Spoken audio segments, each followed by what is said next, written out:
and I would like to congratulate all the winners. And it's a big round of applause. And welcome to the wRites of Spring. And this is my favorite part of the wRites of Spring, which is the award ceremony for our annual writing contest. It's the Meeker's annual writing contest for students. And I try to stay out of the judging, but I do get to read all these submissions, and this year they were absolutely excellent. So once again, for great quality, guys.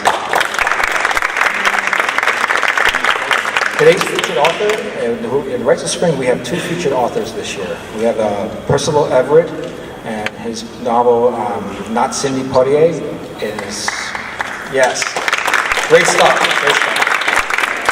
And we are going to have him come up here and talk about it, because he has published like 13 books and poetry, and he's top notch. So let's have a guy who really knows what he's talking about come up.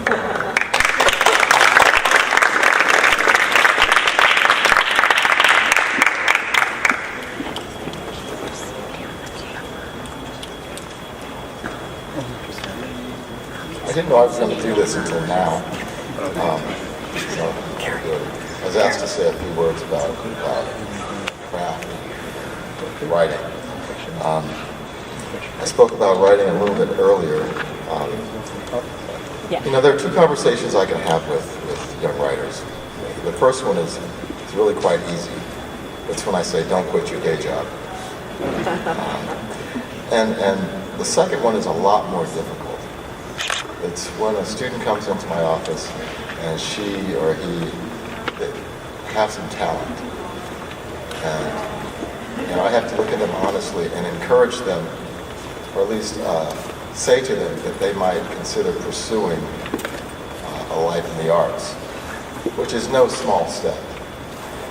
I'm essentially asking them to consider spending a lot of time working on something that may not give them a lot of financial compensation. But there's no better life. Making art for a living is at once crazy, but it's beautiful. I get paid to do what I would do anyway, to make something I think gives, wow, I sound so loud. This must be what Aretha Franklin feels like. I could just break every glass in this room. But it's this whole thing about making art in this world. It's not always a beautiful world. Well, I should say it's a beautiful world inhabited by people who don't always do beautiful things. And so when we make art, we're participating in nature, maybe the way nature would like us to participate in this world. When you go to the making of art, you're investing yourself in something that's beyond you. And when you let it go, it has nothing to do with us, the artists. I write a book, I let it go into the world, and I can't control what it means. And that's the most exciting thing I can think of. So I will relinquish this mic, and then I'll find out what I'm supposed to do next.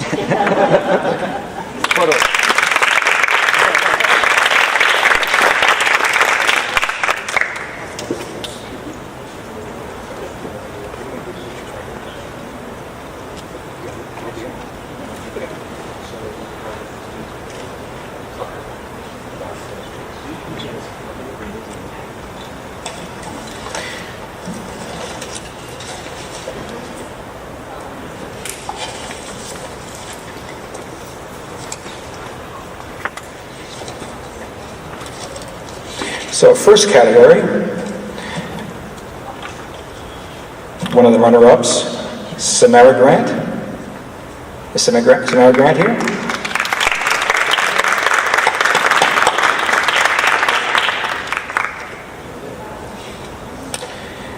Andrew Elphick.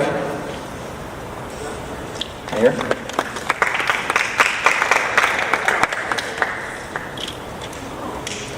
social justice poem. Remember your titles? Mitchell Weiss. Oh yeah, there we go.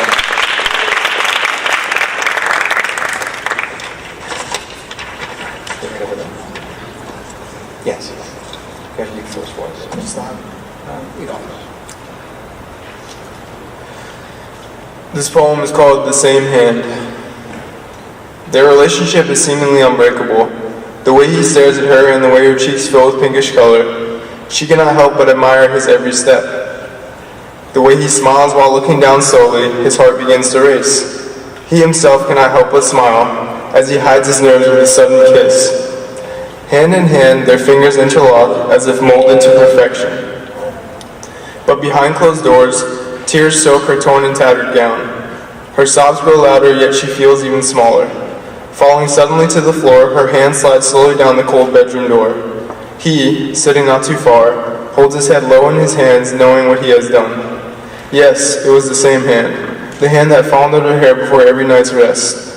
The hand that was hers to hold for an eternity. The hand that now left imprints below her teary, swollen eyes.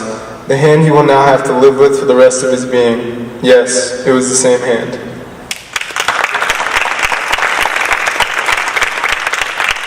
And to congratulate our runner-ups, they are getting a certificate that announces the award in what category, and they're also getting a $25 gift card to Barnes & Noble.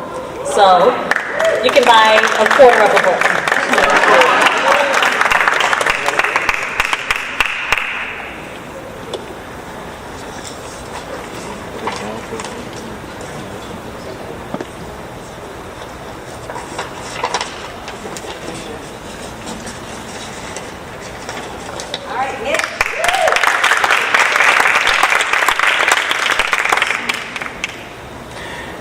Next runner-up in poetry, Samara Grant. Oh, he did? Yeah.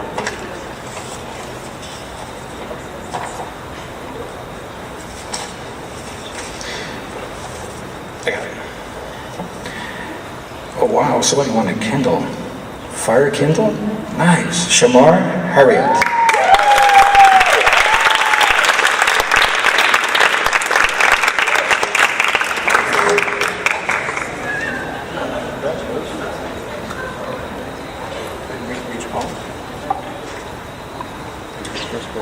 This is a poem for Cuba and for love. In Cuba, all the shadows are fallen men. They descend from those cold rooms up there, above the air. They ride down from the moon. Flashy suits, spit-shine shoes. They come to dance. In Cuba, all the shadows are smoking men. They illuminate themselves behind cigars and stout glasses. They go in search of the shadow women. But all the women have gone themselves in search of men who don't shuck and jive, whose shoes don't shine, Marlboro men whose eyes don't hide, whose hard faces don't lie, those weary men who live and die by the light.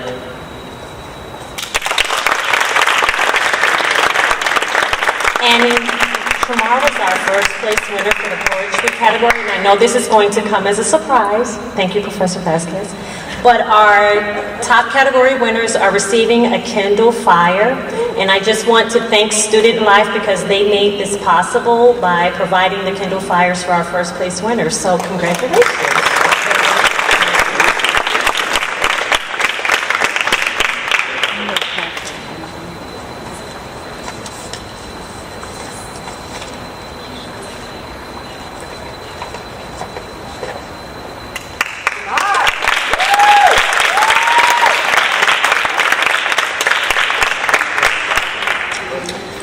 So here comes the nonfiction category, and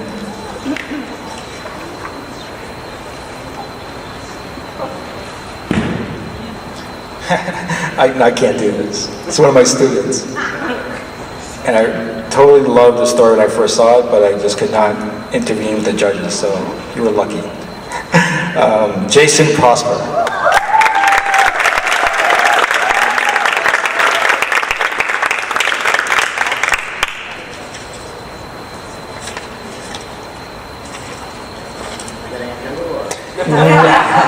runner-up, $25.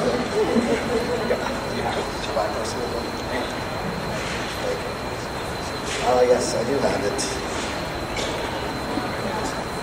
The highlighted stuff. You're watering down my story here. First, I would like to thank Professor Vasquez, who said my grade would be bumped up a 4-letter grade if I mentioned him by name.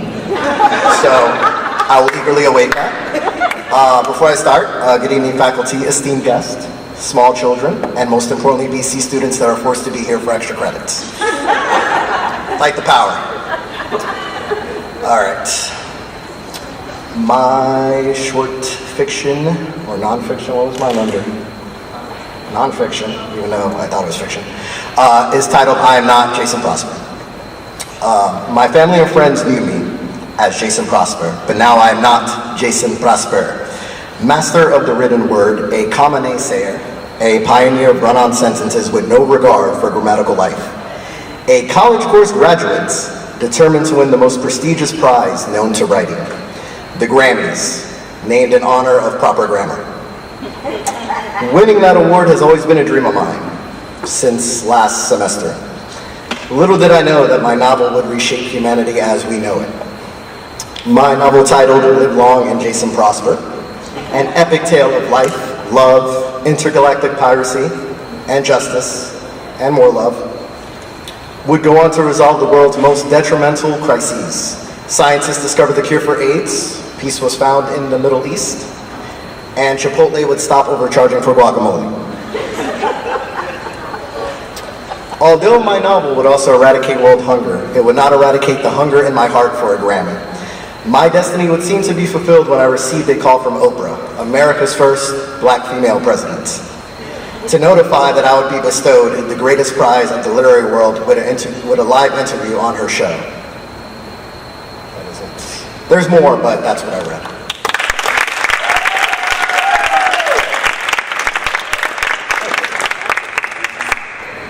Thank you. Where we got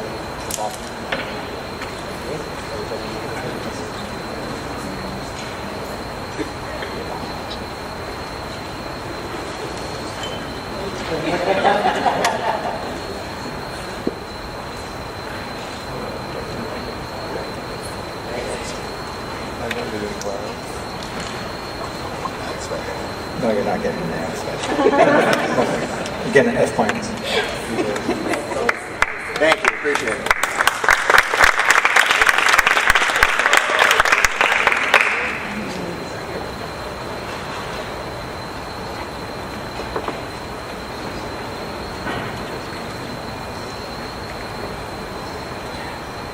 Now, it seems a little bit disorganized, but we just got off the turnpike.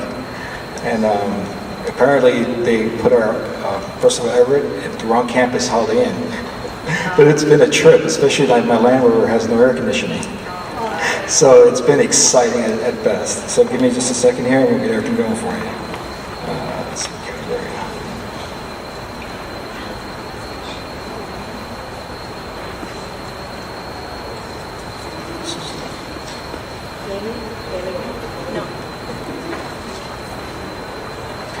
Okay, we're going to go into the short fiction category, and runner-up for short fiction, Wilfred Crespo.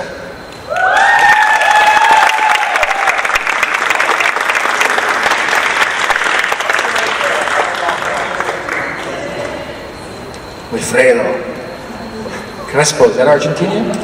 Oh, too bad. Cubano.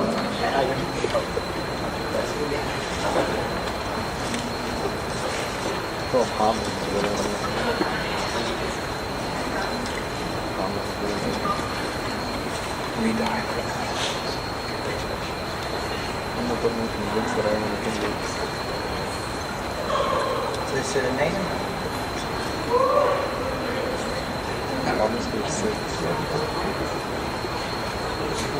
No, shorter than that. Crinkled and well-worn, the bulky billfold shows a lifetime of service in every crack. Pictures of the man, one with a child on his shoulders, as a parade marches by, another with a pretty young blonde in a cap and gown. The words, "Love always," carefully inscribed in the bottom left below the man's feet. Had he picked any other direction, he would have been fine, up and on his way home, or to a bar, or to work. But sometimes life is random. Sometimes life is cruel. Your stomach growls, the walls lurching inward, coaxing you to continue your search. The center pocket lay empty and bare, every Kettercott slot occupied by laminated business cards or a picture of more family, the hefty wallet hefty but only the weight of memories and regret, but ultimately hollow. Sometimes life is cruel. That's it.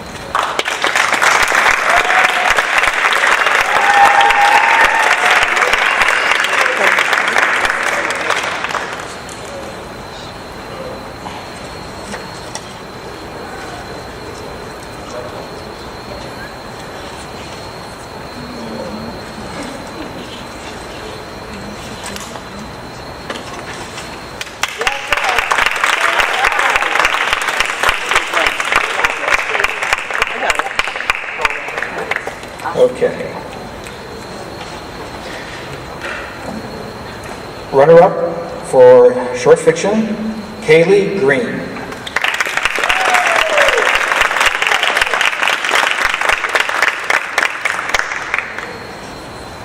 This side.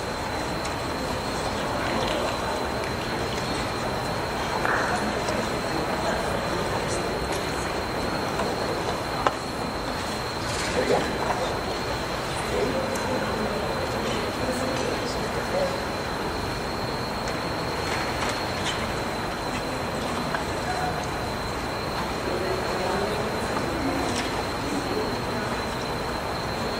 This week's 2-on-1 takes place in the middle of a desert. It's dusty, it's hot.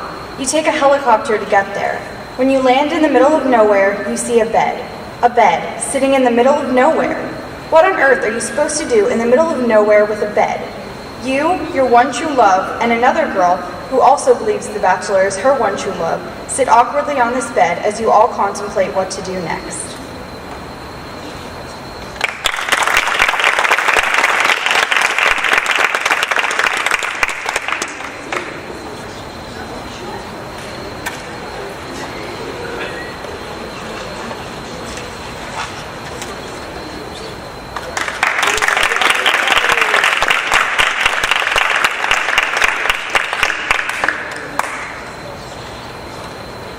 Short fiction runner-up, Tyler Adkin.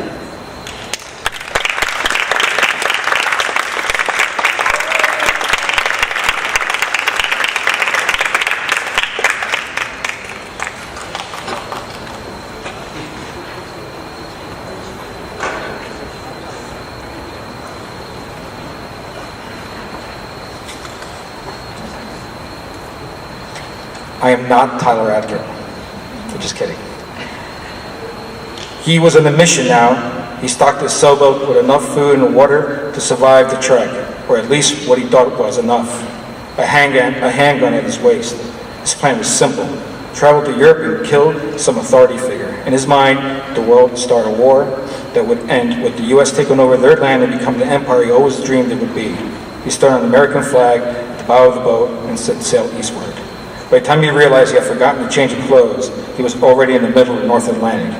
He traveled for days in the same stinking t-shirt and jeans, eating nothing but canned beans and drinking warm water, completely solitary in a liquid wilderness. The nights elapsed eternally, especially when storms rolled through. He talked himself, preaching sermons to imaginary audiences.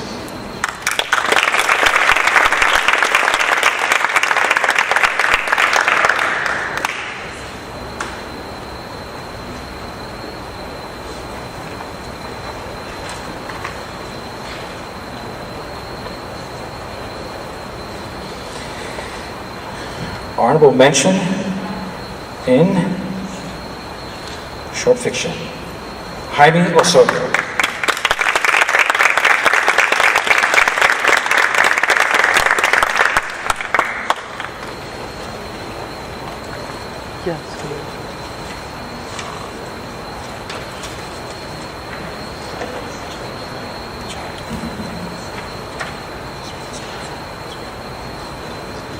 How you doing? title of this short story was called Latinos en el Baile. The title was a bit of a play on words of Spanish and English. Baile as in dance, and valet because when you think of a Spanish culture, especially when you're surrounded by a bunch of Spanish people, it's just like nothing but a big dance, even if you're at work or at school. So that's pretty much, did I submit it as a short fiction? I did? Okay, it was supposed to be short nonfiction, but I got confused with the essays. But yeah, this is pretty much what takes place every weekend at the Boca Cinemark. And the first part, it goes as, it was 6 p.m. as I took lanes off of I-95. I was heading to the Cinemark Palace movie theater in Boca. With only 2 hours of rest from my previous job, I was already in a cantankerous state. The thought of Fernando, my boss in his 70s loving music as, just made me more upset. I pulled up to the park at the theater and I noticed much of my coworkers were rushing to and fro. This was going to be a long night.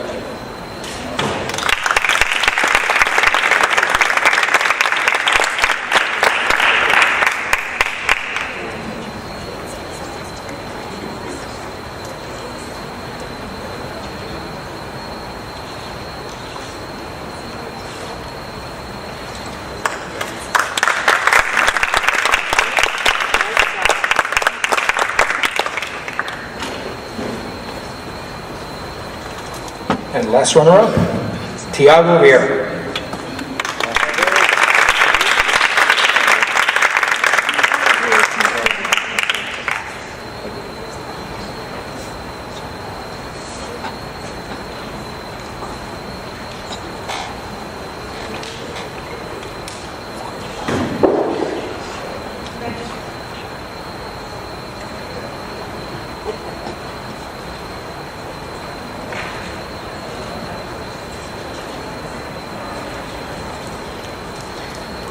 Yeah, that's it. Thanks a lot.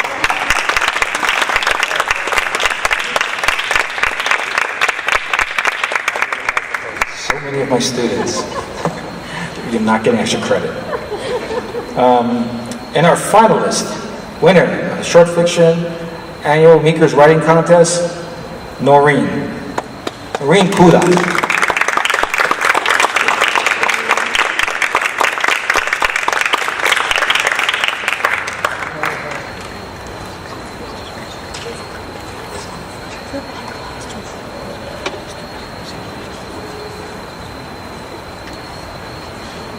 Hi, my story is titled Nina, after the protagonist, who is the troubled younger sister of a therapist, and her sister really believes she needs therapy, but she's pretty opposed to it. So Mina doesn't trust therapists or mechanics, as she doesn't trust anyone charging a fee for a service intangible within her knowledge. In her realm of understanding, self-medicating suicidal tendencies and delirious outbursts are only an exercise of rationale, especially when thousands of dollars are in question. If a semi-permanent high has kept at bay the heart palpitations and emergency room visits, the sobriety and personal expertise of her equally disturbed therapist sister have not, what would possess a clinically depressed bipolar outpatient to embrace professional help? Conversely, Mina's therapist sister doesn't understand why she isn't excited to spend money she doesn't have just to pretend that her sleepless 3 to 4 day dazes aren't drug-induced for 2 hours every Tuesday and Thursday. She is confident that once Mina begins demonizing her own sexual habits to a stranger who will nod and jot notes and applaud her on her mature self-analyses, she will begin to heal. As if remaining immersed in the bias of an uppity professional wasn't productive enough at home and without cost, she can't fathom why her little sister would rather spend thousands on dulling the sharp and cruel edges of her mind than on time with a white woman who will shame her into establishing boundaries with her overbearing, emotionally handicapped, Desi mother.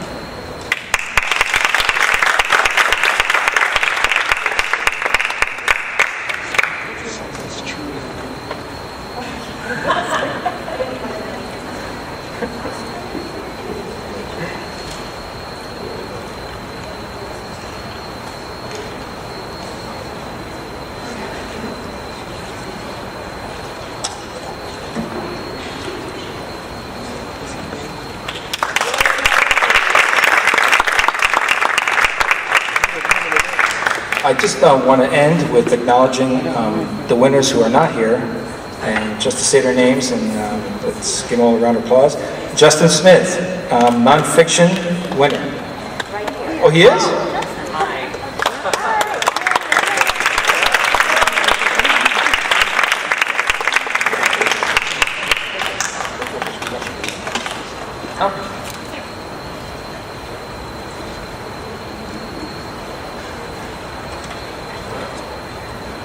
This one? The first team there. Okay. All right. Hi, guys. Okay, so my piece was about, it was originally going to just be a social media addiction, and then it kind of just became a Facebook addiction. It's a satire. It's not meant to be taken seriously, so... I flipped aimlessly through page after empty page in the little window of my home, my phone, as is the custom of my generation. These days, it is no longer the close of the occasion that decides l'heure des adieux, but the inevitable shit that all handhelds must take. My having a Tamagotchi for a phone certainly makes for shorter outings than most, though it has actually saved me the trouble of feigning an incoming call for emergency extraction.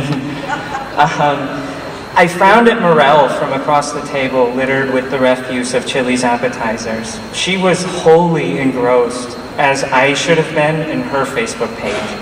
I admit here that I was stung. I was stung that she could so callously violate the ways of modern etiquette. I was stung that she should enjoy the paradoxical solitude and togetherness of social media while I sat alone, disconnected from the world around me. Forgive me, reader, but for the briefest of moments, I actually considered, in my desperation, holding a live interpersonal conversation with her. I chose not to, of course, for my rightful indignation. My forgiveness is something that must be earned.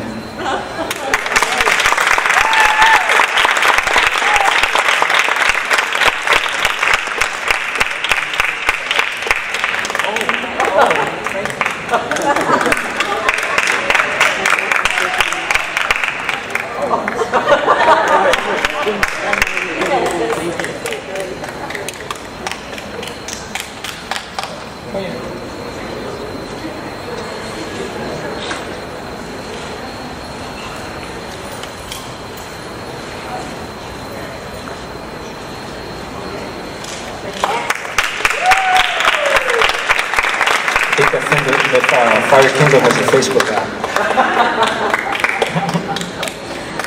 And so I'm going to just acknowledge the students who I think are not here. And if you are, just come forward. Victor Mondragon, runner-up for nonfiction. Victor. Okay. I'll accept his award in his honor. Natalia Santafanti.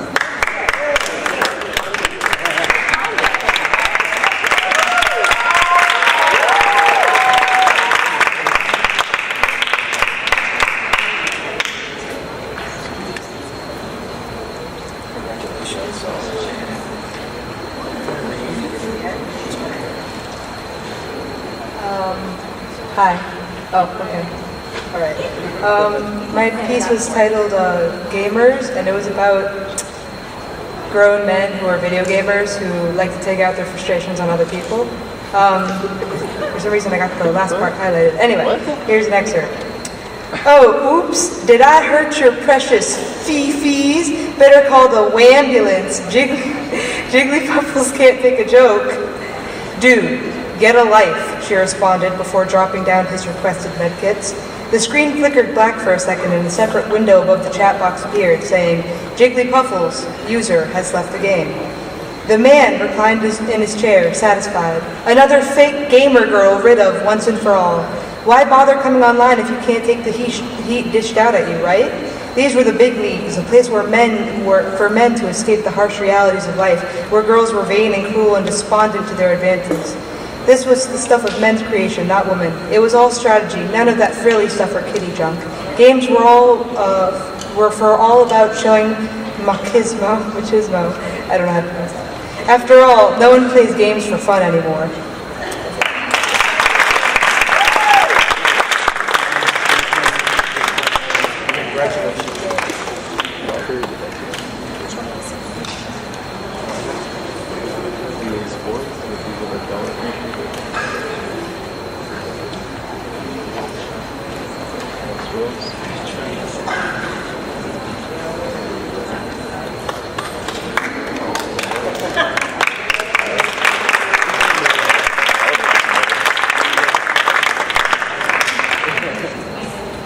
Nonfiction runner-up, Dacia Scott. Alan Alonso, nonfiction, like technology, going forward. Joshua Jacoby, which I think I said earlier. I'm just going to repeat it. Andrew Elphick. And Samara Grant. Thank you everyone for showing up. I'm so proud of the students. And AD, our Associate Dean, Karen Parker, will say a few parting words. I want to once again congratulate all of our winners. Let's give them another round of applause. They're all, some of them are interested. I'm assuming those are Professor Joyce's students.